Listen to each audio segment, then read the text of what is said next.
ओडिशा का एक ऐसा पर्व जहां बगोला भी अपनी मछली श्रद्धा में छोड़ देता है। मैं बात कर रहा हूं पंचुका के बारे में। कार्तिक मास के अंतिम 5 दिन। कहते हैं कार्तिक मास पूरे वर्ष का सबसे पवित्र समय है, लेकिन उसका अंत पंचुका सबसे गहरा है। इन 5 दिनों में लोग सिर्फ व्रत नहीं रखते, वो अपनी इच्छाओं को, अपनी आदतों को और अपने अहंकार को छोड़ देते हैं।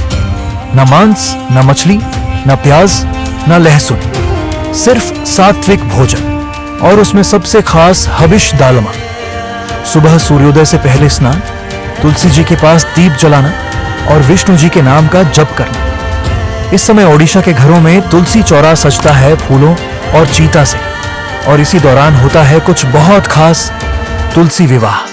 कहीं युग पहले एक दानव था, जलंधर, जिसने देवलोक में आतंक मचा रखा था। उसकी शक्ति और उसकी अजयता उसकी पत्नी वृंदा की पवित्रता पर निर्भर थी।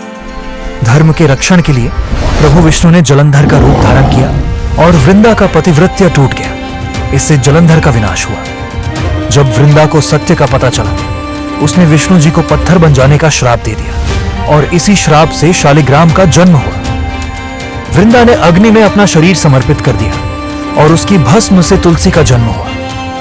विष्णु जी उसकी भक्ति और बलिदान से प्रभावित होकर उसे अमृतत्व का वरदान दिया और वचन दिया कि हर साल तुलसी विवाह के रूप में वे उससे विवाह करेंगे।